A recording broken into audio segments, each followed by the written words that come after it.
หัวใจคนที่ปลาใสอาศัยแก้วเหล้าแก้วนี้เพื่อดับความกุ้มโมละสุมปัญหามากมีผู้ใหญ่น้องบ่เห็นดีพี่จะมีลูกเคยจนเบื่อคำเสียดสีย่ำยีว่าทำชาตินี้สร้างทรกรรมเจ็บช้ำหัวใจเต็มทนวาสนาของข้าสร้างเกิดมาจนคนหาควักดีมาดนเห็นจนแล้วเขาก็จอง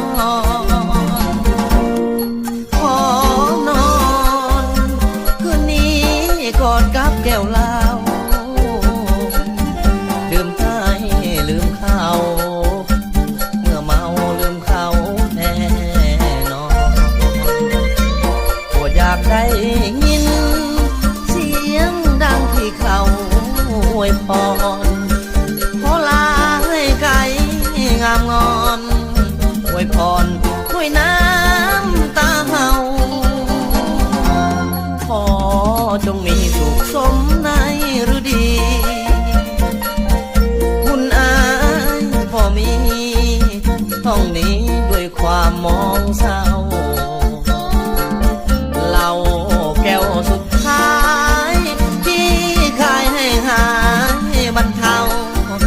อำลาน้องด้วยน้ำเหล้าหายเมาเข้าวัดหวดเลย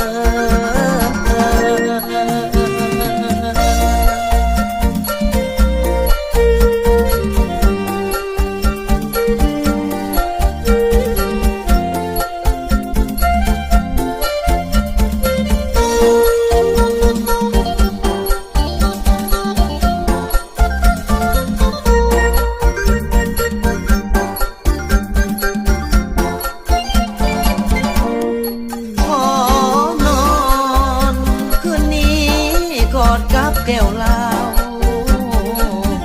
ลืมไทยลืมเขาเมื่อเมาลืมเขาแน่นอนบ่อยากได้ยินเสียงดังที่เขาอวยพรขอลาให้ไก่งามงอนอวยพรด้วยน้ำตาเฮาขอจงมี